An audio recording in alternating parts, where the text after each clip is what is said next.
Good morning. Let's see this. Let's get this started. I'm starting a little bit early, but just wait for people to pop in. Finish my little cafe.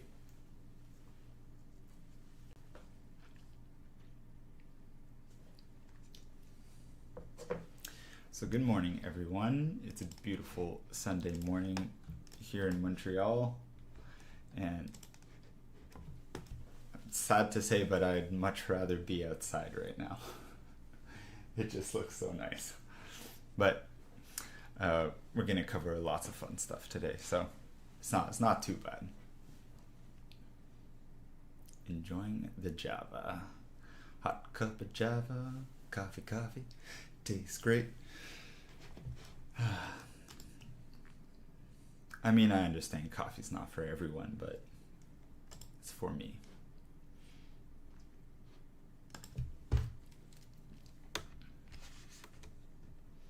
So, good morning. Good morning, Max. Good morning, Callum, Shani.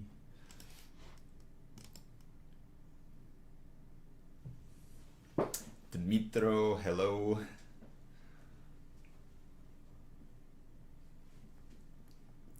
So yeah, I'm just gonna wait around for a couple minutes till 10:30 rolls around, and we'll start this stream on cloth and folds, which is I think so. We have an hour and a half. We might have to rush a little bit, or I might just do 2 streams on this. I mean, it's a very broad subject, so there's like the theory aspect of it, and then there's the application of it and kind of learning shorthand and stuff, which might be a good second complementary stream. But today we're gonna look at some of the physics, some of the key aspects of folds, just like how to understand how they work, or how I think about them, how I understand how they work.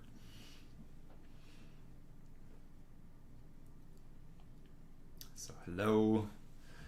Okay, I guess we can get started just a little bit slowly. So yeah, today we're going to talk about folds. This is sort of this was recommended by a patron. I think it's Carl, but I might be wrong. I'm like 75% sure. But it was recommended last stream, and I thought it would be a great idea to tackle it today, given that this month's monthly challenge, despite it being a little bit late, is about fashion. And it's really hard to draw clothing without knowing how to draw folds, so we're going to do folds today. Morning, Amanda. So yeah, cloth and folds. So there's like 4 or 5 main categories of folds, and then you have a couple other little additional categories that we'll cover. This is going to be focused on one type of material or general terms, fabrics. Yeah, like, I mean, cloth there's a super wide range of types of cloth. I mean, you have everything from like denim to silk to nylon to neoprene to cotton, and all those, any sort of plane of material that could fold or is flexible in some way, even like paper, cardboard, really thin aluminum. They all act on the same physics principles. So they're all affected by gravity, they're all affected by tension and compression. So this will cover like the whole range, not just like one specific type of like cotton, for example. So yeah, this will cover the whole range, and we'll talk a little bit about the different properties of materials towards the end, once we cover the basics.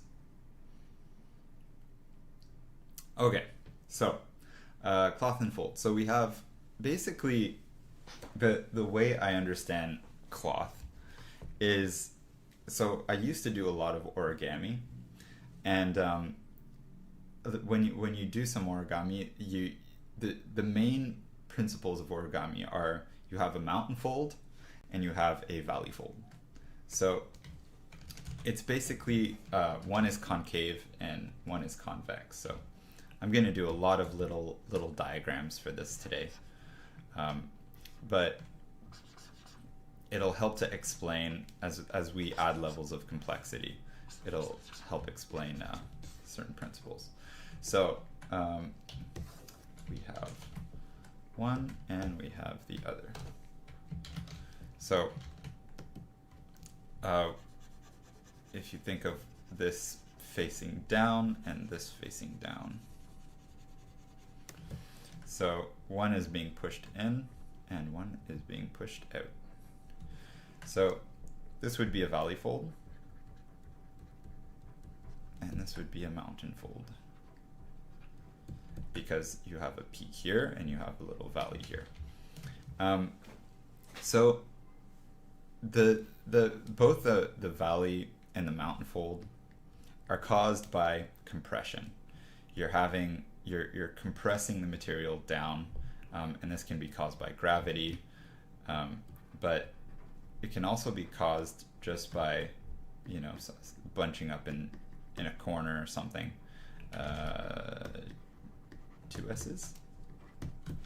So I'm just going to shorten this to C, because we're going to be writing this a lot. What can also happen is you can get, whenever you have compression in one direction, and this is a bit of like physics, but whenever you have compression in one direction, you have tension that happens in the opposite direction. And that's because the material, the sort of topography, or the amount of fabric that that exists on that plane, it needs to be conserved. Like you can't shrink the amount of paper or stretch it, unless it is really stretchy paper. So what happens in this case is that the material folds along one axis and buckles in the other axis, right? So you can think of this as like stretch and squash too, right? If you stretch a cylinder, for example, and I'll just look at this in like a 2D view. So you have a normal cylinder, and if you were to stretch the cylinder, right, something like that, you have tension in one direction, so this is T, and then you have compression in the other direction. And if you were to squish it down, it bulges out, then you have the opposite. So you have compression in this direction, lots of arrows. Let me separate these out. And you have tension happening on the other side, which is why it's stretching out in that direction. So this is a flexible material, but cloth and paper and things like that tend not to be super flexible, except a couple exceptions like spandex or like latex, some like more synthetic plasticky materials. So for the most part, if you apply a force to a material, it'll just tend to buckle and sort of fold. So that's why I'm going to cover basically the different types of folds based on what kind of forces are applied on them.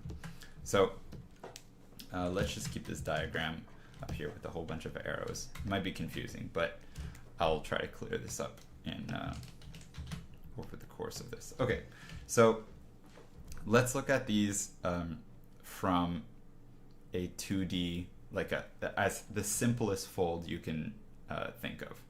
Okay.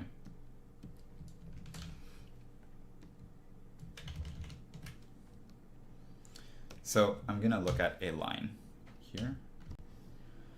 So number 1, we're going to call these like 1, 2, 3, 4 as we go down. So number 1, we have the pipe fold. And if this is the piece of fabric, the pipe fold is caused by 1 point of tension, where basically you're hanging the piece of fabric off of a point. So we have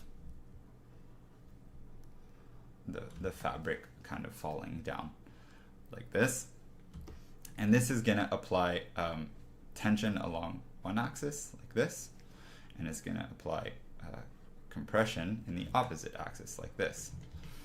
So if this were like a piece of fabric that started like this as a square,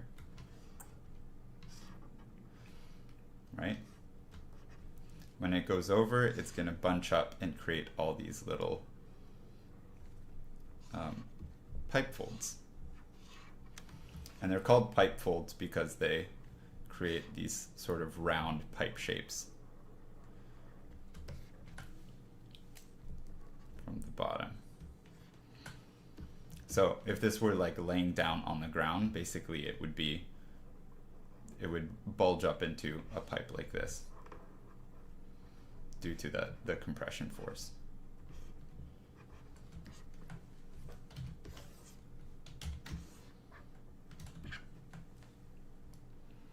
Cool. So you have a point of tension here. Why is this not? Okay. So you have a point of tension, and all these folds are going to be radiating away from it. And this is also going to be really important to look at when we kind of add a level of complexity with the diaper fold. So the diaper fold is just a pipe fold that's extended to 2 points of tension. So instead of just having 1 point of tension where the cloth is draping from, you have 2 points of tension. So this is really just going to look like a pipe fold, kind of like starting from one point and then kind of spanning the 2 points of tension, and you'll get those pipe shapes just in between them. So in this case, we're starting with, again, we're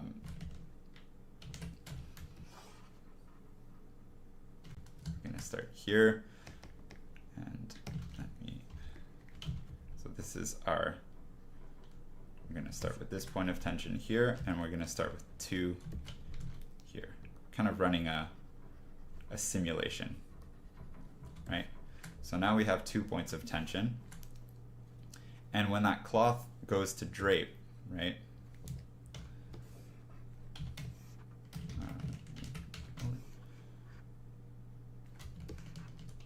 you're going to have tension applied from these 2 points, right?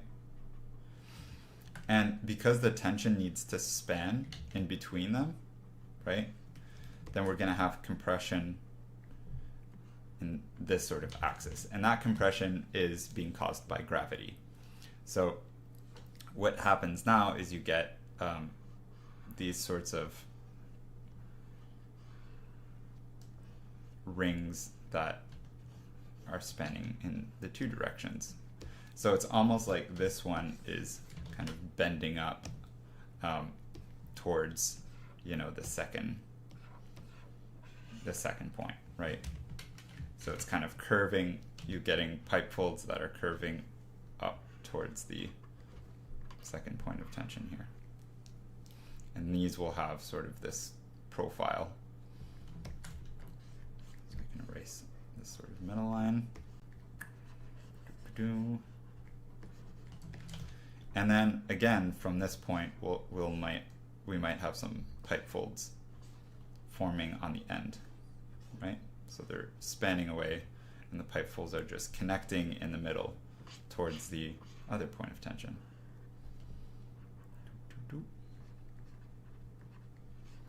So we get this sort of thing. Following so far? So this is called a diaper fold because it's pinned like a baby's diaper.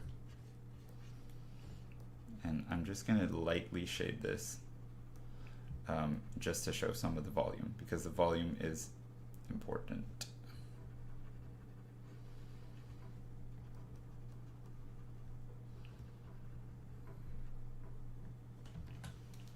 Okay. This is going to have maybe a couple shadows in here. Okay. And this follows the same sort of principle as this one, where the compression happens. You're going to get basically the bunching of the fabric like that. Okay, now we're going to kind of add another dimension to this, because this is pretty like two-dimensional. So this can happen, you know, just within like one plane. But as soon as you start wrapping folds around something, then you start to get more complicated types of folds. You get these two types of folds here called the zigzag fold and the spiral fold. And these are caused by, well, the zigzag fold is caused by compression, and the spiral fold is caused by torsion. But both of these things are happening around a 3D object. So let's start with the zigzag fold. So the zigzag fold, am I gonna have space? Okay, I'm just gonna move 1, 2. We're gonna call this pipe.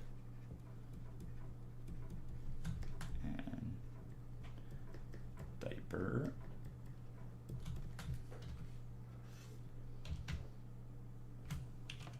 I don't know why my pen is very light today. Let me turn up my... Let me just bring this down to like 5. No, that should help make it a bit darker. Okay, so... Okay, let's move down to this one here called the zigzag. Okay, so the zigzag fold is really just stacking these kinds of shapes. The mountain and valley fold kind of staggering them, and it causes a zigzag shape. So the way I think about this is I really think about just a simple plane. If I take, I'm just gonna take this shape for example. This is my like go-to. Actually, how am I gonna do this?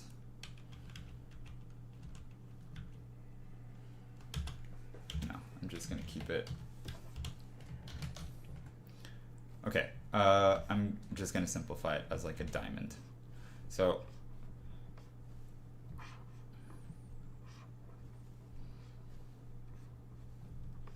here you have a diamond shape, and this is going to be a concave shape. So this top plane is facing down. So from the side, it looks like this, right? And this is gonna be my sort of segment. And once you start tiling this, right, you just move it around.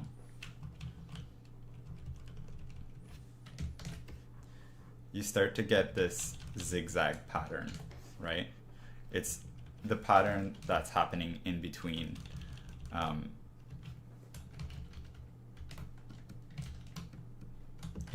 here, right? So you're getting this zigzag, zoop, zoop, and zigzag here, right? So this is conserving the amount of fabric that you have. So basically what's happening is you have a ton of compression here, right? We're just pushing these shapes in and out, and then in and out, and in and out, and in and out. But it's also preserving that sort of compression in all directions. And that's because the zigzag fold tends to wrap around a cylinder and not really happen on a plane. So this is the sort of like simplest way of explaining it in 2D, because it's just a bit more complicated than this, but it preserves the length of the fabric in all the axes, right? Because if you have fabric going in and back out, and then back in and back out, you're not like stretching or squashing anything. So you need that flip of like negative force and positive force, and it's happening, you know, wherever you go, you have the same amount of like fabric going in and then fabric coming back out and then going in, out, and out. So no matter how you follow that line, that like cross section, it's always remaining consistent. So what this sort of looks like on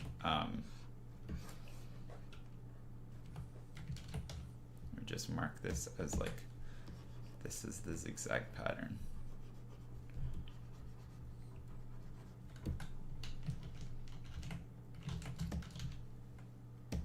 So when you start to apply this to a cylinder, kind of a quick crappy cylinder, so this would be like a pant leg or a sleeve or something, anything of the sort. You have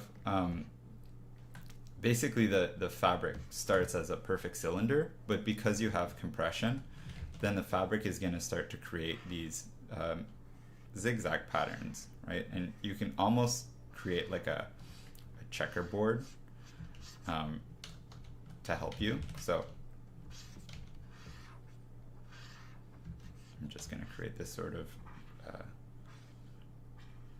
grid shape here, and if we apply that same pattern, right, where we're just splitting them across like that and then shading the top,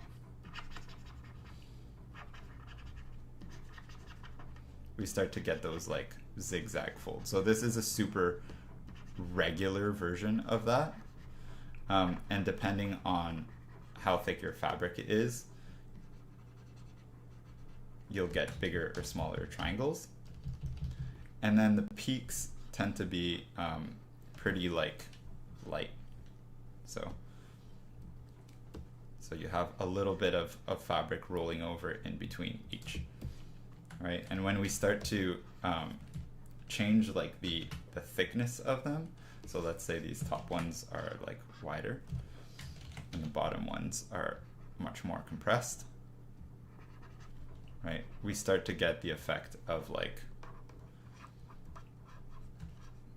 of the bunching up due to gravity, right?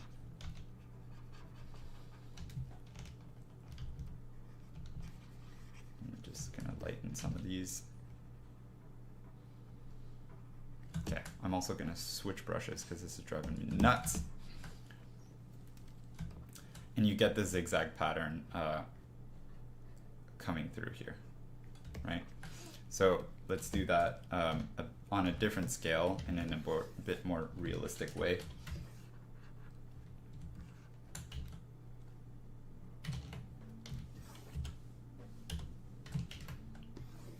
Just organize this.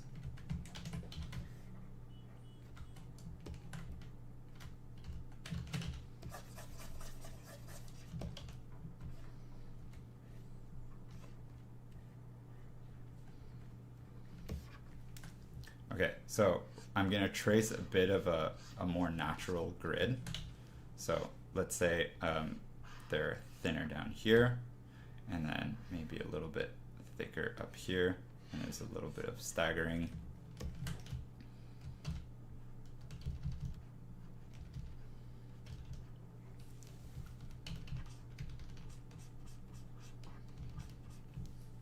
So you get a little bit less harsh shading as you sort of move around. And then of course the fabric actually needs to go in and out.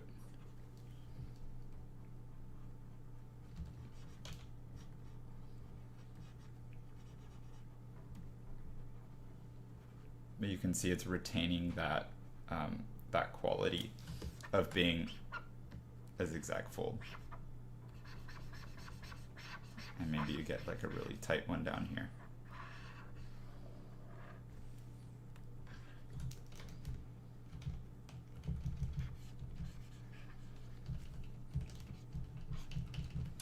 So this is a bit of a more natural looking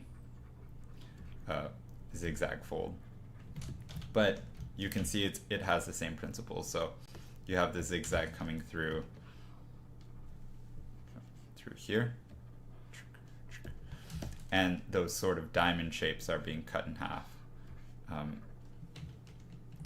like this.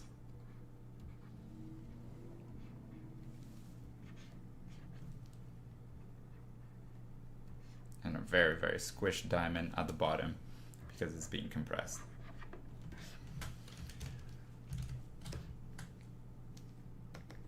So far so good. Bit of a better example. So this fold is really just about the conservation of material, and when it's kind of buckling under the force of gravity. And that's most of the time you'll see this on the bottom of pant legs, or just in pant legs in general, where there's like a long tube of fabric. You'll see it on sleeves if the sleeves are longer and they're being like pushed in, so the fabric will bunch up. And then you'll see this on, you know, like any big tube, basically big tube of fabric that is being bunched up. And we'll do a little exercise with some references to see if you can spot which kind of fold afterward. Actually, there's one more example I want to touch on, and that's really when a zigzag fold has another kind of material underneath, or a solid tube of something underneath, and that could be like an arm or a leg, or you know, some other, like, basically whenever you have clothing, the clothing is covering some structure. So you're actually going to have a tube, let's say an arm, that's a solid tube, right? So if you have a solid structure underneath cloth, then that cloth can't fold in eternally. So it'll fold in until it sort of hits the arm or the leg, and it'll kind of it'll just conform to that shape. So the zigzag pattern will only happen basically at the ridges, and then in the sort of valley part of the zigzag fold, you're just gonna have the main shape of the body. So that's where you get this sort of thing. And I will just drop this way back and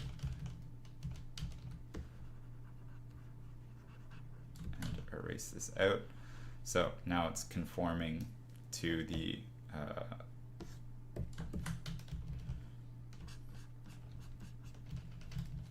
body here, and basically it just kind of like cuts those diamond shapes off higher up, right?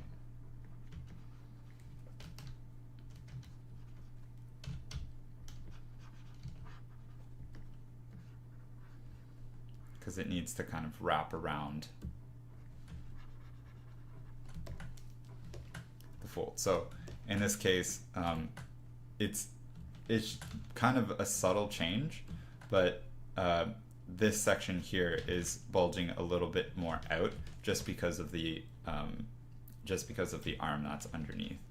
So I could show this with like more shading, but you can see that the shape of the fold, so if this is almost like a perfect triangle, now you get sort of the top of the triangle, and you get this sort of rounded shape that's caused by it wrapping around the cylinder that's underneath. And we're just like adding one layer of complexity at a time. Okay. Let's hop over. Let's take this. move it over here. We're going to take actually all of this.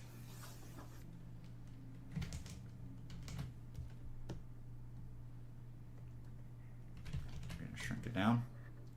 I have too much to cover on this page. Got to get organized. Oh, no, not warp.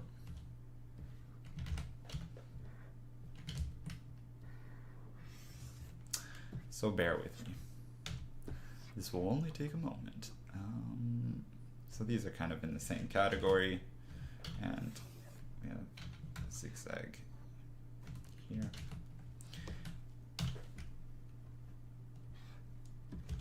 Okay, let's go to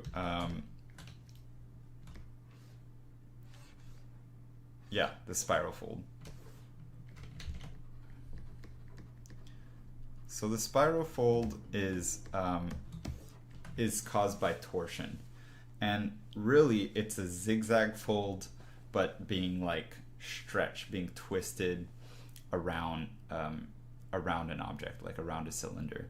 So the actual direction of the torsion is going to be the most important thing. So again, we're going to start with a cylinder. We'll do a bit of a longer cylinder. So one thing that's important to know how to do is actually how to create that spiral shape around a cylinder. So one common mistake is just to kind of start and then finish kind of like that and follow that curve. But to actually wrap a spiral around a cylinder, you need to basically run this kind of shape, which is that sort of like sine wave shape.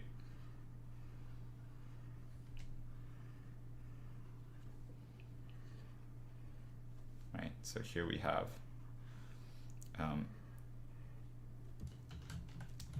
a spiral running through the cylinder. And now we're going to basically run pipe folds along that. So let's say you had so we remember here that a pipe fold is this sort of like bunching up of material. So if we add just a little bit of shading to the underside of these spirals, we start to get what sort of looks like a spiral fold. So you can add them a little bit intermittently, a little bit randomly to just make it feel more natural. And then obviously we need to adjust the silhouette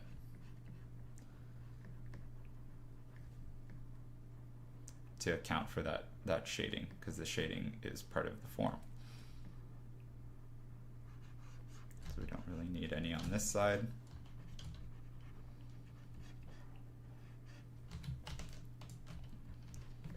And here we start to have some spiral folds. So they're really just like a pipe fold running along those spirals. And a quick little shape tip for the silhouette, just to show that it's wrapping around, is just at the edge you can show that you have basically the side of the cylinder, and then you have the pipe fold wrapping around like that, and then the edge continues, and then you can shade. You have the form shadow, and then you have the cast shadow. Right, and you might have a little bit of bounce light. So that's just like a zoom in of the edge of that pipe fold. And basically when you have a lot of these, right, you know, it's like the fabric is bunching up, but the torsion is making it spiral around the shape.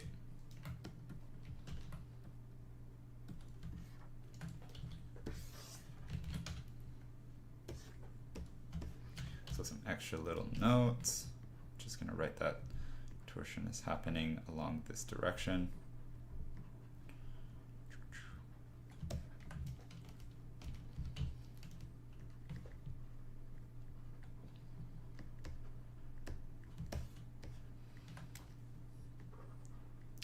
think one of the things that makes me most self-conscious is writing during presentations, because honestly I suck at spelling, and I don't know if is this a T, is this a S, is this a C with a little sidz like in French.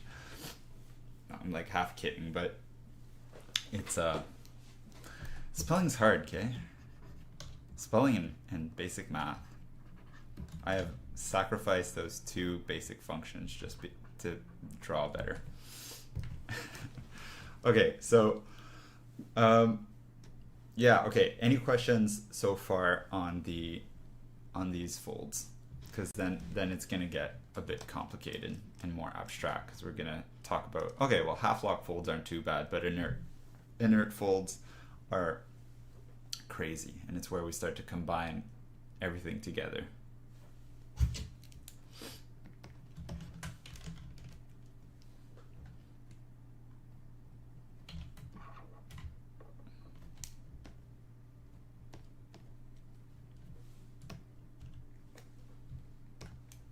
Okay, I'll take that as a no.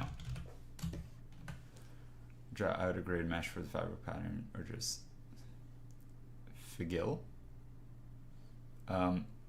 And I don't know what you mean by and just figil. No question from you trying to absorb it all. Oh, fill in the gaps. Yeah, so you can. You might just end up with this really rigid looking fold shape. So, but it is a good sort of way to think about it. Eventually you don't need to think about it so much. You can sort of start drawing the negative shapes, or just the shadow shapes, and keep this sort of rhythm or grid in mind. So yeah, you can in the beginning, if you're wrapping your head around it, it's a really good way to like plot out where the folds are going to be. But eventually you kind of just draw the shadow shapes. You develop a shorthand for it.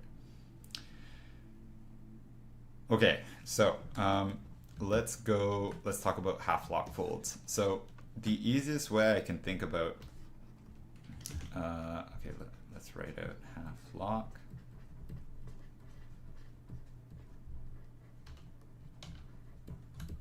Half-lock, and this is 5.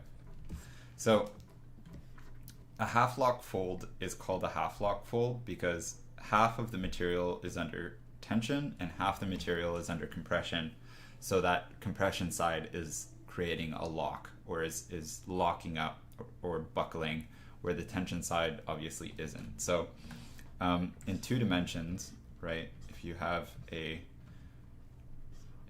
this were like a box, right, and you were to apply compression here and tension on this side, so tension going out, then the box is gonna sort of crumple on one side, right? And it's just going to remain tense on the other side. So here you have compression crushing this box here, and this is what is the half-lock fold. It's right in the crook of the corner here. So again, the tension point is going to be sort of the corner around which the fabric wraps, and you'll see this you'll only see this around the crooks of like elbows, knees, shoulders, in the armpit area, on the waist, wherever basically the structure underneath is folding. So if you were to have an arm here, right, and an elbow, so your elbow is here, then the arm is folding here underneath, and the fabric is sort of being crushed in the crook of the elbow. It's locking up. So how do we create these folds? So these folds here need to span from a point of tension to a point of compression, which is kind of very similar to this here. But because it's happening in 3 dimensions, right? It's wrapping around a cylinder, and because half-lock folds only happen around a cylinder, it's a little bit more intuitive to think of it as a sort of diaper fold, but where the 2 points of tension actually meet up at the corner. So imagine taking this diaper fold and wrapping it around a cylinder. So you'd have a cylinder here, right? And these points were to meet in the back and form the one tension point. And then these little ripples, right? Those are the half-lock fold, right? They're gonna change their structure a little bit, but you know they're gonna kind of span out around the crook of the corner and meet to that tension point. So let's add some 3-dimensionality to this diagram here. So I'm just going to draw a quick sort of shape here, and this would sort of be like an elbow.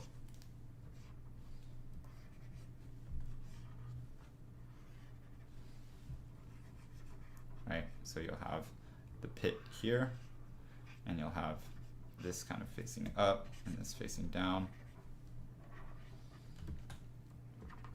And this is going to be our point of tension here.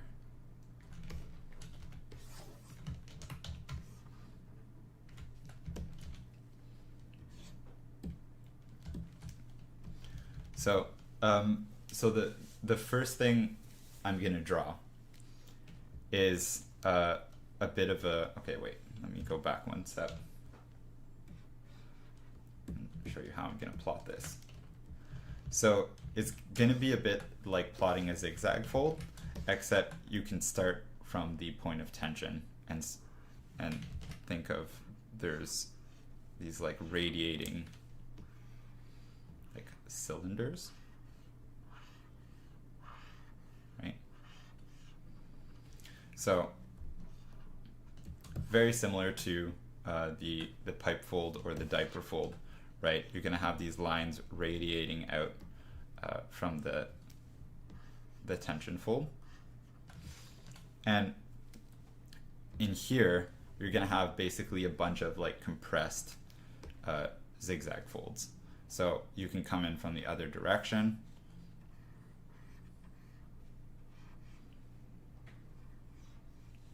and start to create like a sort of grid pattern.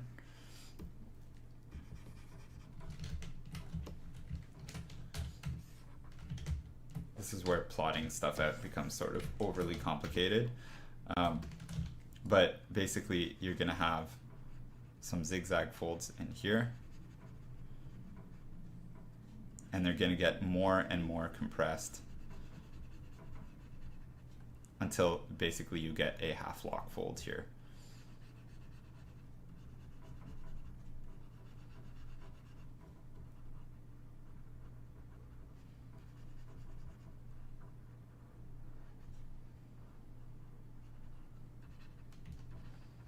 Right, so you're going to have almost no folds in the point of tension, right? Because all the folds are radiating away from it. But this here, where it's bunching up, that's going to be your half-lock fold. It's where basically your material is going to bunch up and almost lock around itself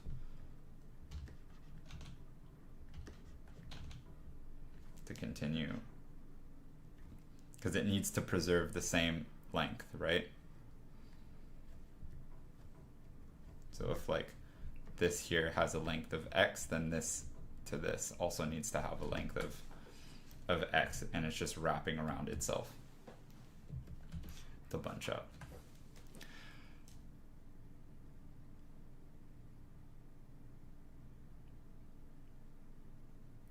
Is it always worth thinking of volume and 3D aspects with clothing? Absolutely.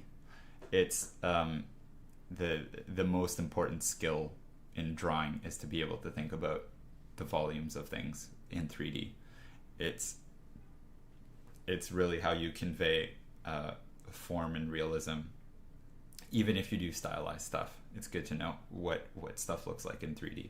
So it's simple to explain things as 2D diagrams sometimes, like in this case, but to actually apply it, you need to, think about it in 3D. You can't just rely on the 2D shapes that it creates.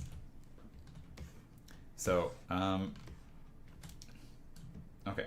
So I'm zooming in on this. I'm gonna sort of just not render out, but I'll just quickly draw what the half lock itself kind of looks like. So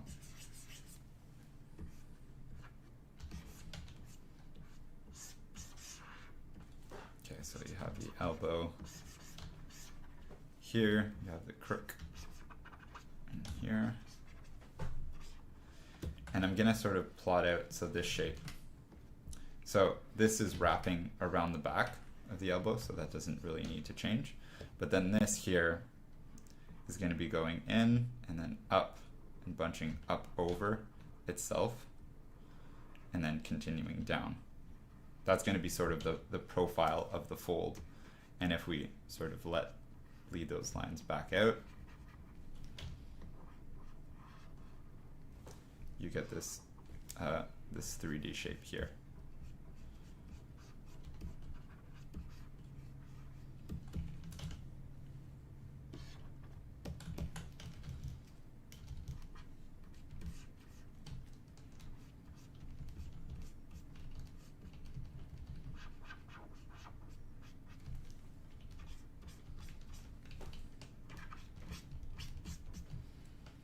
So that's just what the half lock itself refers to, right? And then you'll have other tension folds coming out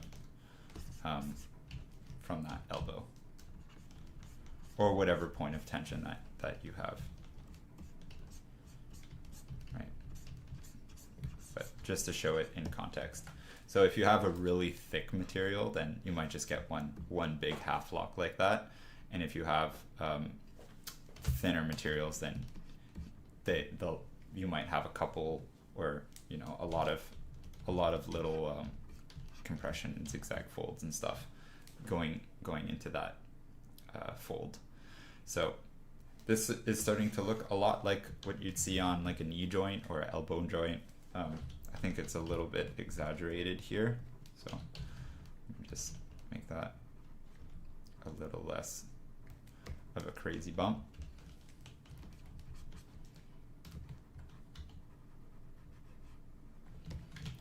But yeah, it's starting to look like a fold.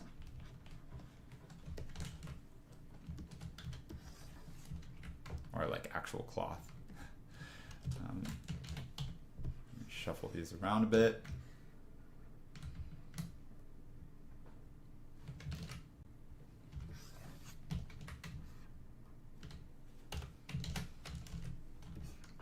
Okay, and then the last one, and it's not a fold type, it's just what we call they're kind of like disorganized folds, are inert folds. So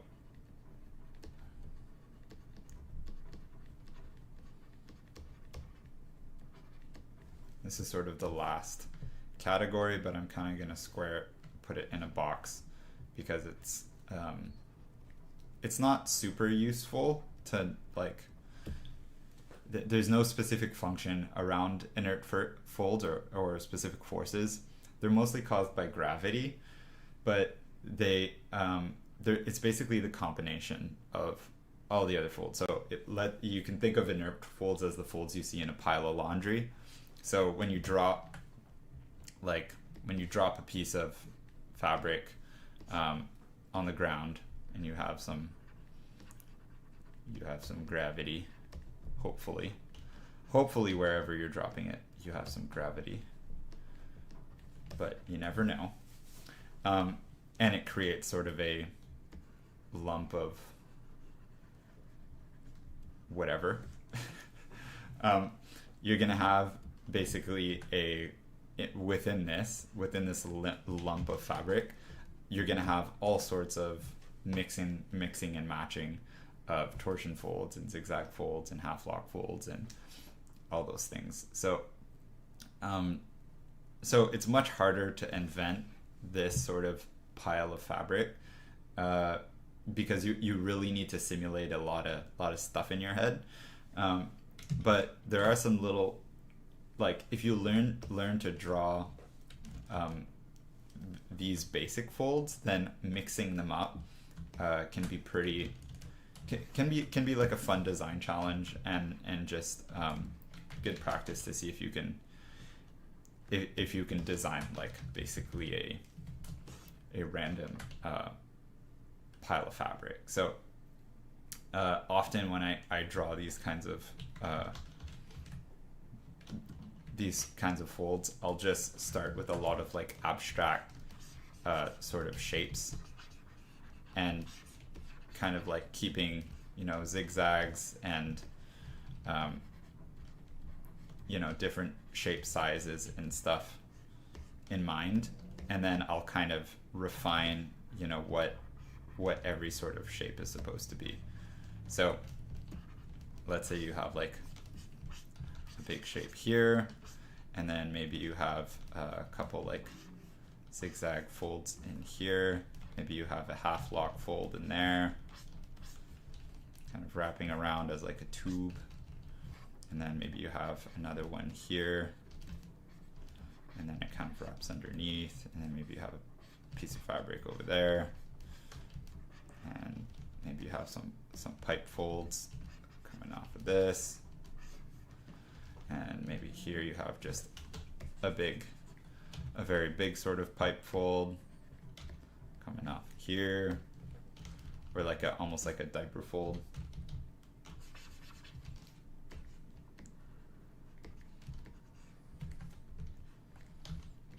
And maybe you have another smaller one in here, and then another like half lock. So I mean it's very abstract, but you can see that with like introducing some corners and that sort of thing, like it starts to look a little bit like a pile of cloth. Looks like a pile of something else, but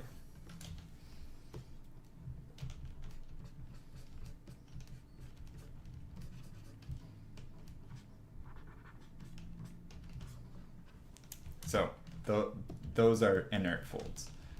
There's way less, like, there's a lot of logic, but it's much more sort of abstract in a way, and more complicated. So I'm not gonna like linger on this too long, but those are basically inert folds.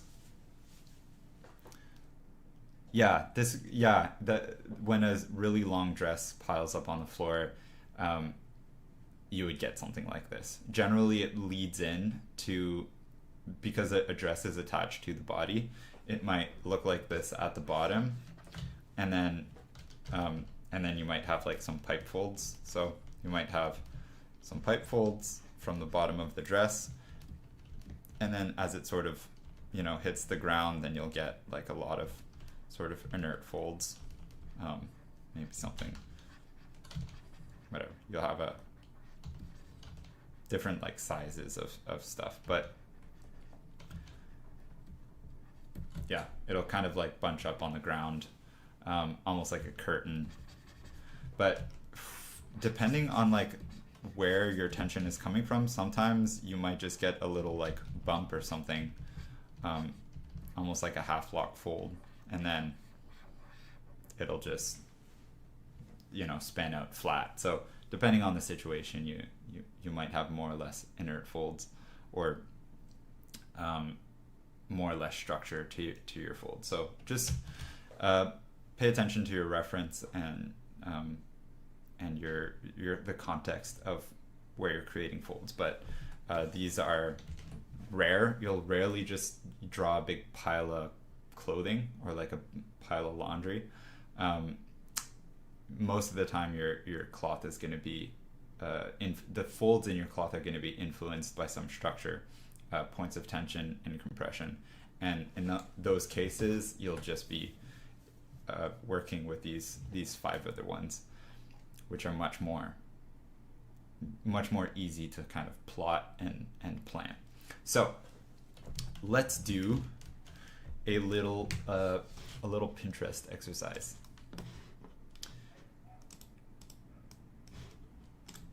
So I've got, so I have a little fashion Pinterest board that I use for work and for all sorts of stuff, but this is just a bunch of different kinds of clothing, and I am going to let's pick a reference, and I'm gonna go and do an exercise about pointing out which folds are which, and I've drawn some of these before. They were really fun. This is a pretty good one, actually. So let me close that.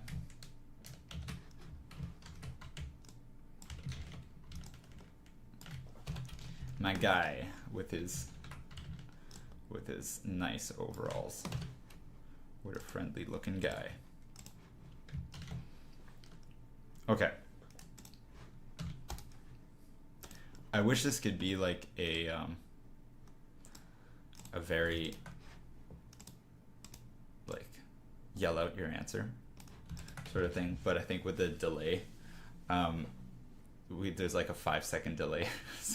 so I would ask you like, so what do you think this fold is? And then 5 seconds later, everybody would shout out their answer, and I'd already be on to the next thing.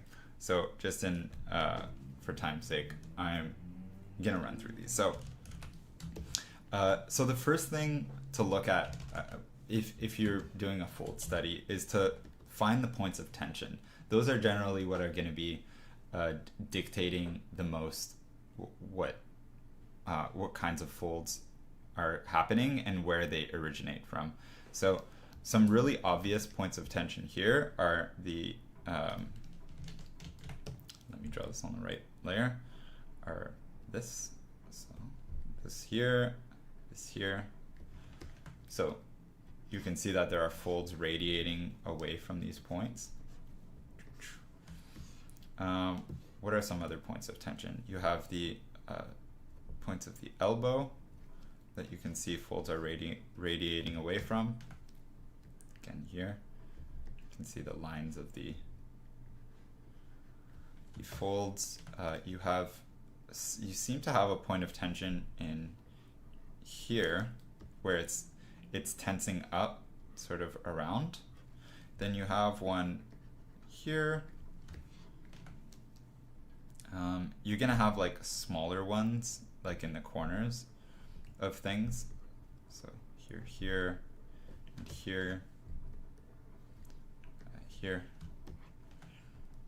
These are like small points of tension that are sort of, you have very kind of tertiary or secondary folds radiating away from them.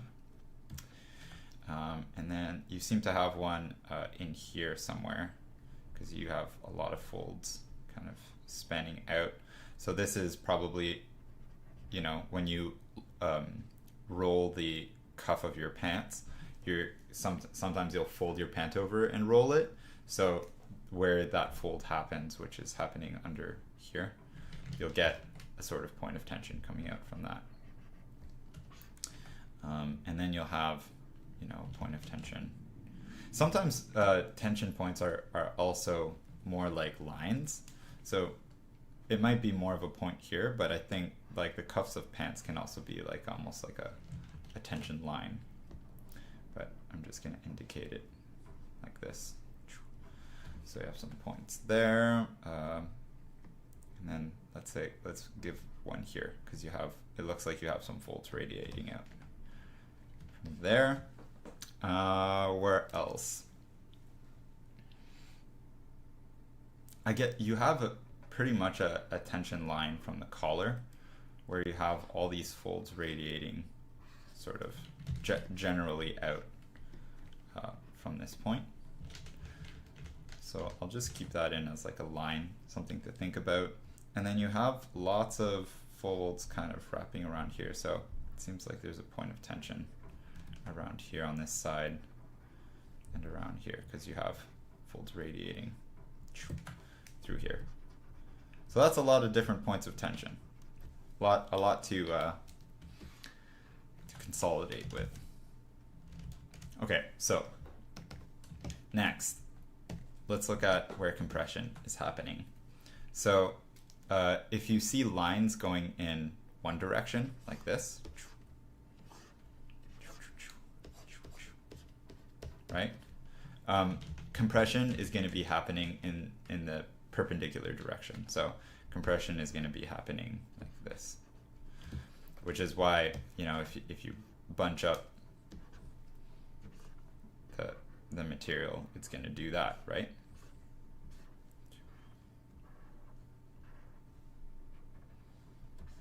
Right, if you're pushing on it, creating pipe folds. So these are pipe folds, and the direction of the compression is happening perpendicular to the pipe folds. So let me just erase this. So let's say I'm gonna look for like the areas that have the most compression happening. So I'm just gonna put like a big C here. There's some compression here. Some compression happening here. We have quite a bit happening in the armpits.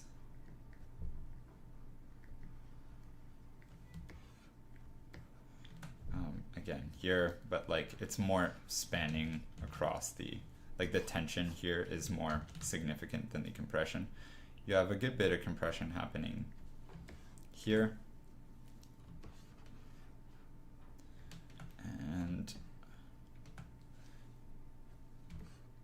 yeah, that seems to be, for the most part, where compression is happening. So if we bring all these things back, right? This is sort of like on your figure. This is where you would start plotting out your folds, and some of them, like, look, this looks like a bunch of points and stuff, and it's kind of it might look kind of complicated, but something that is really, really common, like these tension and compression points happen 90% of the time on all your figures. So they're always in the same place. You'll have tension points around the bony landmarks, so around the ends of your elbows, around the collar. You'll have compression in the armpit.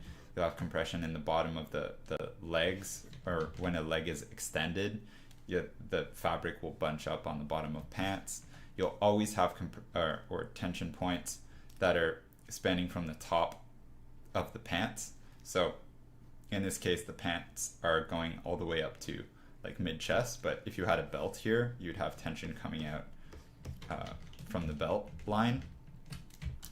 You'd have compression around the crotch area like you're seeing here, and yeah, and whenever you have pockets and stuff, you always have tension points, or if your pockets are filled with stuff, you'll have tension points on the surface of your pockets, and you'll have like compression on top and below where it's attaching into the pants.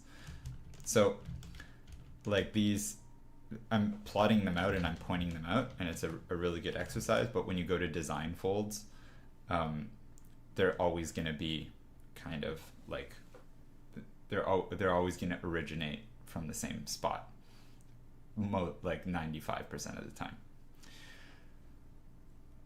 Would you do diaper folds on this type of overall? Yeah, so let's look at fold types. So we've identified tension and compression. Now let's look at fold types. So I'm not going to write them down everywhere, but I'll just make a line and say them out loud. So between these two tension points, we see a diaper fold right here. We see pipe folds coming down here. We see a pipe fold. Here we see a zigzag fold, which is a singular one. Here we see a zigzag fold leading into a sort of pipe fold. Here we see a very significant zigzag fold. Right. Here we see pipe folds leading into tension points here. Pipe folds, pipe folds, pipe folds. Here we see some really subtle zigzag folds. Like these are more memory folds. So from bending the fabric over and over again, you'll get what are called memory folds. And here we see some pipe folds radiating out here. Here you see a half lock fold. So in the armpit, it's covered here, but you definitely have a half lock fold in here because there's tension on this side and compression on this side. Here you see some pipe folds and lots of pipe folds here. And I think you see a bit of a half lock fold in the back here because this is all under tension. So you have a little fold there. Then you have a cuff. You have a little bit of a half lock fold in here. Lots of little like mini pipe folds coming from those small points of tension. You also have, I guess, like depending how,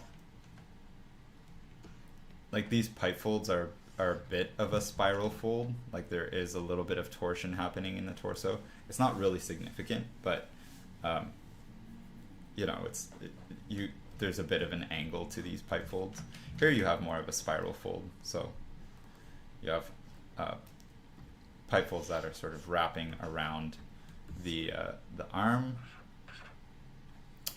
Here you have a bit of a zigzag fold. These are zigzag folds on the side. Some really small pipe folds. So I'm kind of jumping around, but you can see that like there's only like these 4 or 5 different types of folds, and they're just happening all over the place.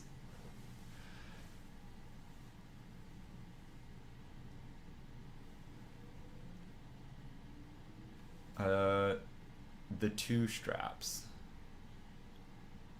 I mean, you have them between the 2 straps, but the straps themselves aren't folds. Like they aren't folding.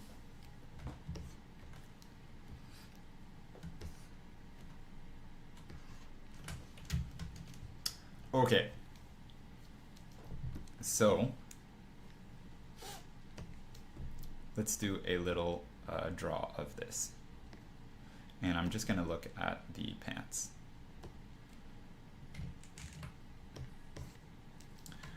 Bring this down. Actually, I'm gonna wait. No, I need to keep his smile.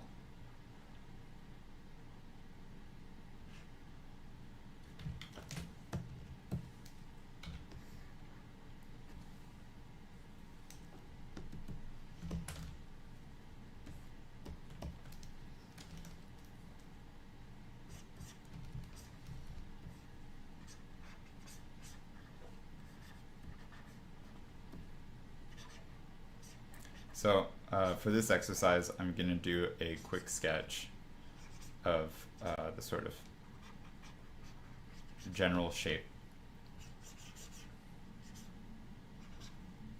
Kind of get those main elements in. So this is how I would study basically a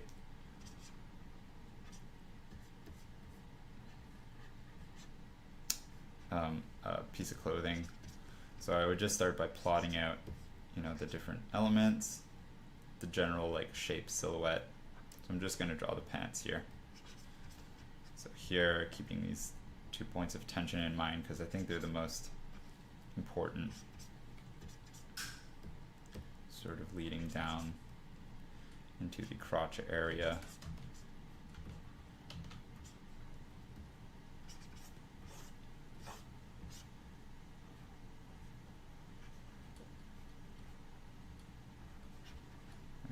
Cuff.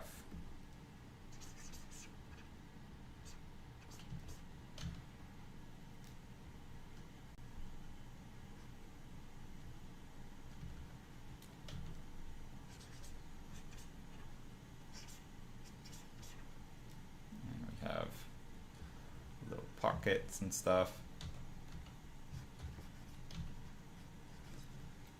So I'm paying attention to some of these like bigger folds that really break up the form. And it just helps me kind of plot where I'm gonna put certain shapes.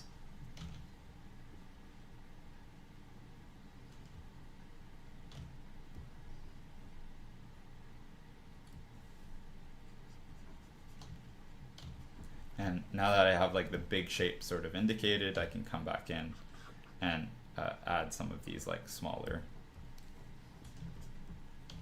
like secondary fold structures.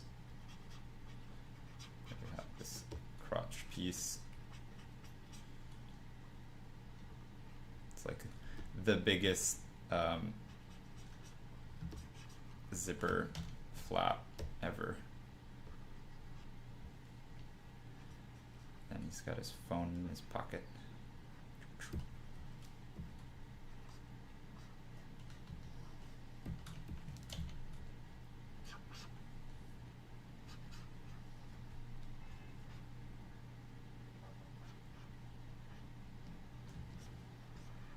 Okay, and I can like tighten up my silhouette a bit.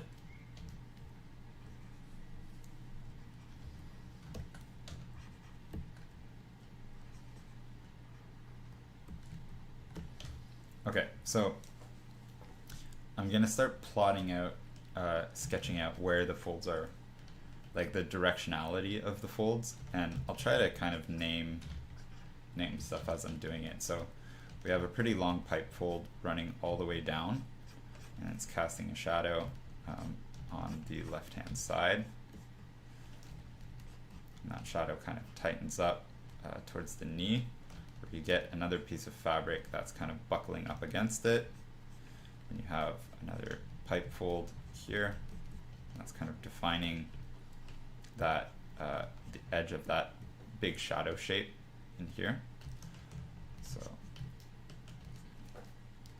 then this pipe fold kind of releases from that point of tension and wraps in under into the cuff of the leg. It's going to be just a bit of a darker spot here, and I can knock all of this back into shadow. Now just to define the rest of that shadow shape, you have a softer edge here, the cuff is in shadow too. Now I'm kind of looking at the silhouette here, and you have a zigzag fold wrapping around, so you have a lot of compression in here. So if we take that sort of spiral shape, that edge that we talked about earlier, so this sort of like detail here, you can see it in the reference right here around the knee. But it's actually, instead of being a spiral, it's a zigzag that's wrapping around, and then I can start plotting out sort of the negative shapes of that zigzag fold.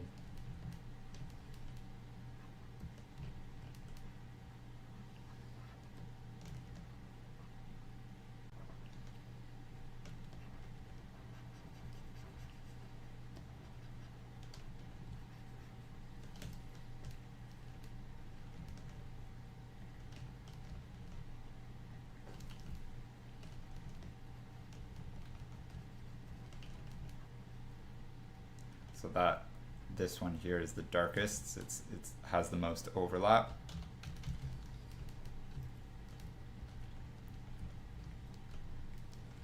And here we have a bit, just the slightest tension fold or pipe fold running down through the pant. Then you have a couple in here just bunching up.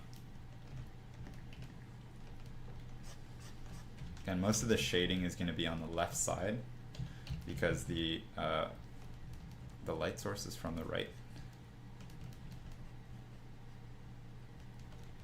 Then you have a big overlap here.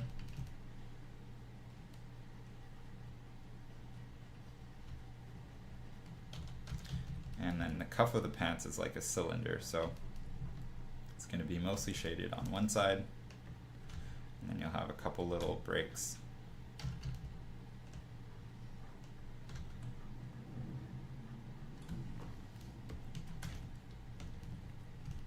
Jumping back over to the other one,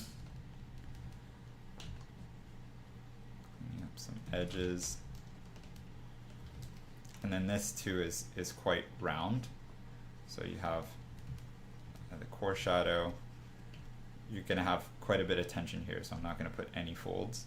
But then you have some small pipe folds radiating out from the corners.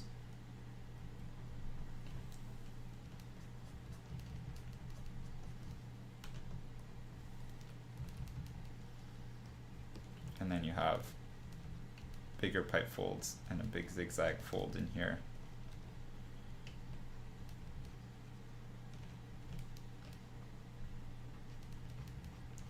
From this corner. Then you have like a big sort of half lock fold in here, which I didn't mention earlier, but it's there.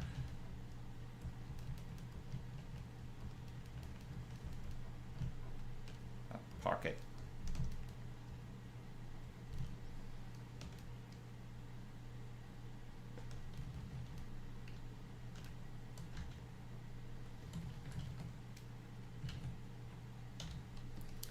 And then you have a couple weird sort of zigzag folds leading into the crotch area. So in this case, I'm just going to sort of roughly indicate their shapes. Then we have the sort of big kind of rolling over of the form of the crotch flap thing, and some small tension folds from the buttons.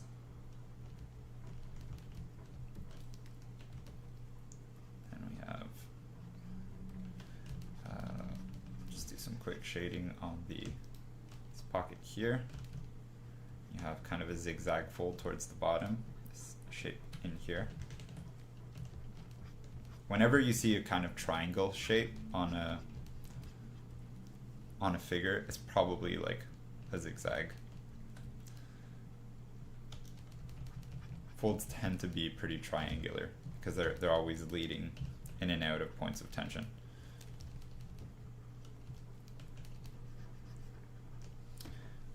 Okay, now we have a big pipe fold on this side, so I'm going to indicate that core shadow, and it leads into the point, and all of this over here is in shadow. And we have a big pipe fold wrapping around here, then you have kind of a zigzag fold, like a corner here.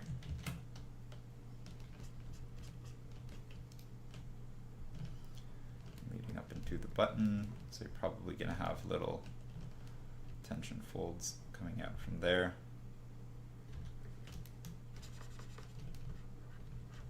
Just clean up the silhouette a bit.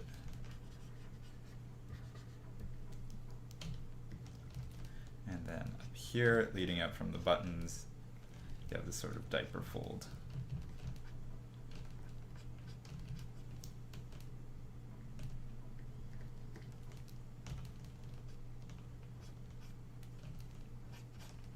Pipe folds on this side. Pipe fold.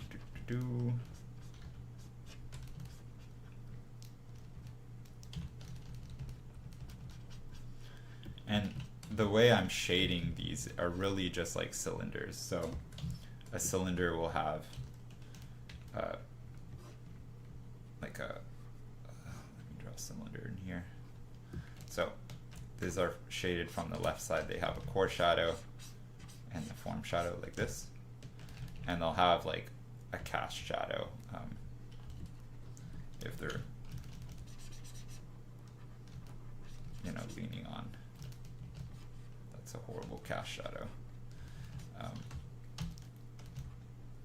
So if they're on a surface, they'll cast the shadow, right? So I'm just shading these folds like an empty cylinder.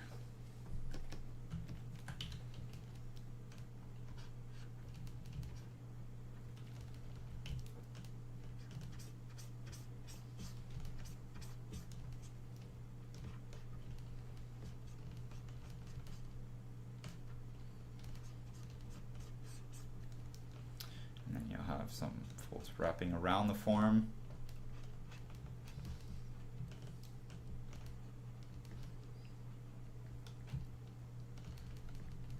Small folds coming out from this pocket.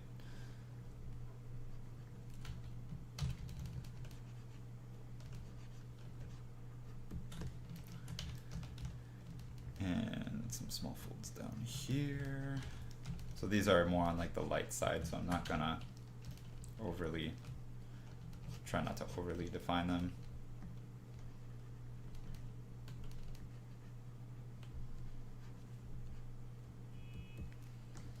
Et voila. So so that's pretty much it for like plotting the folds. And then after this, you can really start to go in and detail things out. So if I were just to let's take this, put it up here. I'm gonna blow this up a little bit. So now if I come into this drawing and I start to look just at this sort of pant area here, I mean, I notice I made a couple mistakes, so I can come in and fix where those where these folds are kind of coming from. Let me just switch to a softer eraser, make more subtle changes.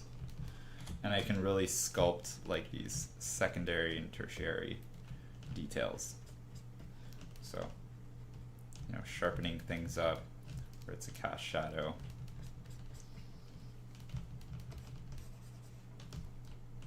Kind of indicating some like just slightly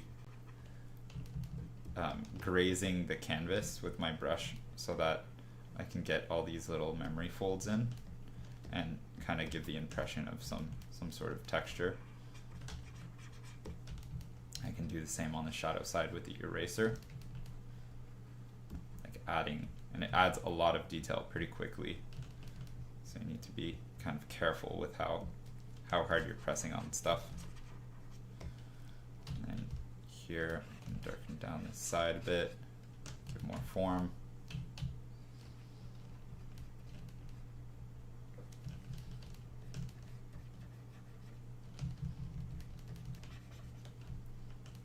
Quite dark in here. You have this big sort of recess and this half lock fold that we were talking about. Or that's just like that little buckle shape.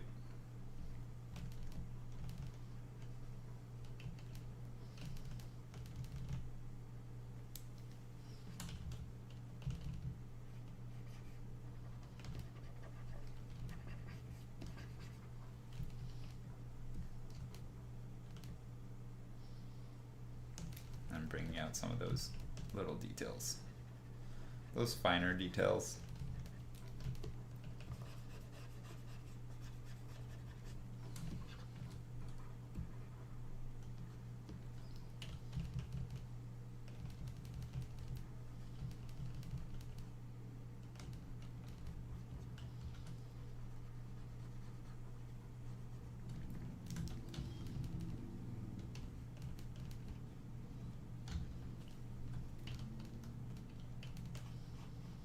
So yeah,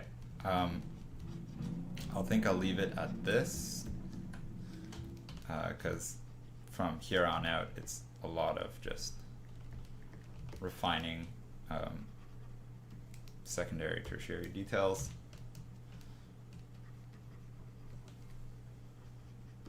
But this is the process I take with most of my cloth slash concept art drawings where I am drawing cloth. It's kind of finding the tension points, and then plotting out the major shadows and stuff for for your main fold structure, and then you go in and detail out all the little like secondary folds and the different details like stitches and all that other stuff.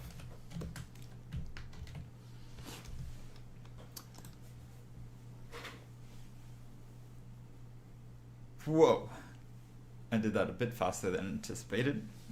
Still 8 minutes left. Okay, I guess I'll just continue sketching this until noon. So, and I can answer some of your questions if you have any. It can be.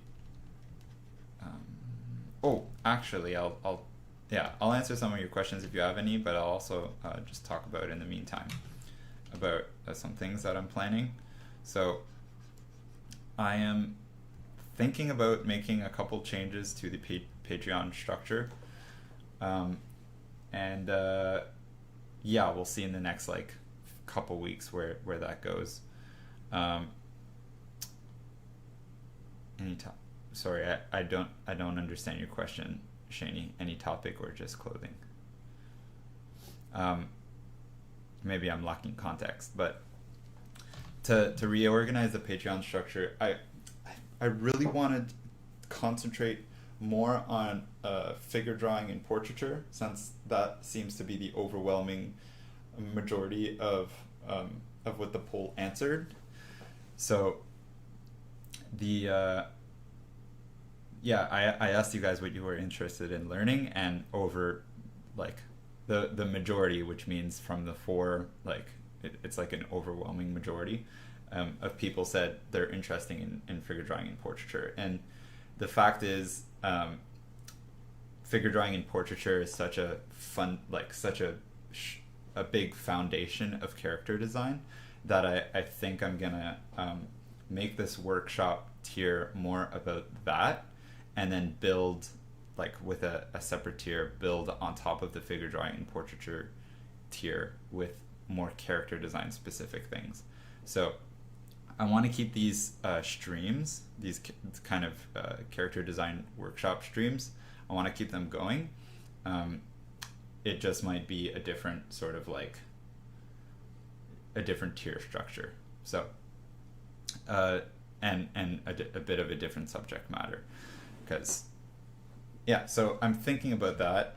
I'll probably send out some more polls, and oh, okay, I'm finally realizing what you mean. Okay, yes, Shani, you can ask questions about any topic, or clothing. It's up to you.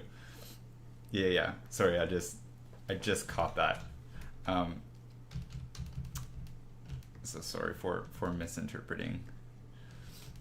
I was waiting for a question, and then I received a question about like any question, and I was like, whoa, error 404, answer not found.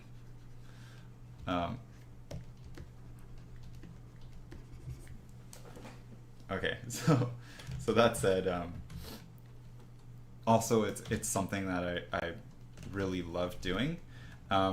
The only thing that I'm a little bit concerned about is with figure drawing comes some stuff like, I mean, obviously to do figure drawing you need to be comfortable with like nudity and just artistic representation of nude figures and stuff. I don't think it's a huge issue, but some people might shy away from that. I also want to make it just as open and like not, I don't want to go overly like hardcore on it, like on the sort of style of teaching. But yeah, so I'll send out some polls and ask people what's up, what they might think, and yeah. Wondering where you'd recommend starting with the studies, assuming a noob drawing with poor or low skills example. Is there a playlist? Order. Okay, so with studies, it's just start somewhere. Just start. The easiest, like, methodology comes with time. The best thing to do if you're like a real noob, you know, is just to draw stuff that you like looking at, or draw subject matters that you like. So if you're not even comfortable with like sitting down and drawing, then that's the first step. It's just making it as easy as possible to sit down and draw. And for me, that was like drawing stuff that I liked drawing, and sometimes it was stuff from my imagination. Eventually it just became things that I appreciated looking at and that I liked studying. So it could be mechanical design, or it could be fashion. Like if you really like a certain like actor or model, or a certain style of fashion, or a certain subject matter, like you like birds or you know, dogs or whatever, just sit down and draw those things and make a habit of drawing. And then as you once your habit of drawing has been developed, then you can start looking at like more methodology. So like when are you going to draw, how long are you going to study something, you know, how are you going to approach studying something. So I'm sort of presenting this at that level where, you know, if you want to draw cloth, then you find a reference of cloth that you like. So it doesn't really matter what kind of reference you use, as long as you think it looks interesting. And then you start analyzing it, and I've given the tools to analyze it. So where to find the tension points, where to find the compression, what kinds of folds exist, why they exist, and then, you know, you can plot those things out, and as you're redrawing it, you try to think about those things. So for me, it's a bit like second nature because I've done it so much, but it is like, you know, hard work to think about these things while you're studying. So it's not super easy, and I don't recommend, you know, don't break your brain if you're just getting into it. Just start by, like, you know, drawing some fashion references. You don't need to overthink it, if that helps.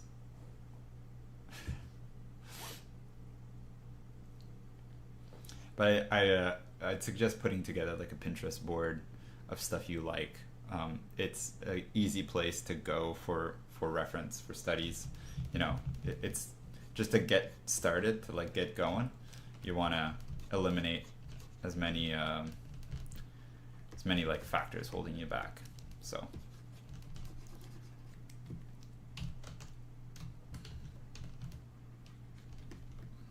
And if I completely misinterpreted your question, I'm sorry.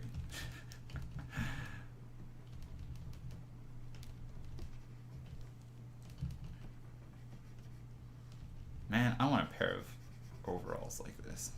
These are fancy. So cool. So, yeah, that's going to be it for today's stream. And keep an eye out for polls and stuff about the workshop tier specifically, because I'll probably send out I'll send out some global polls, and I'll also send out specific polls to people. And also keep an eye out, because restructuring Patreon can be a little bit difficult, because I can't like just, you know, change the prices on stuff and then expect everybody to pay a new price. Sometimes it requires like creating a new tier, slowly like migrating stuff over, and then migrating people over. Even though it costs the same, it just might be containing different subject matter and stuff. So yeah, the goal is just to streamline everything and just make better stuff for you guys, as always. So bear with me. And yeah, so that'll be it for today. I hope you guys enjoyed the stream. And yeah, I'm gonna get outside and touch some grass. So have a good one, everyone. Thanks. I'll see you next week.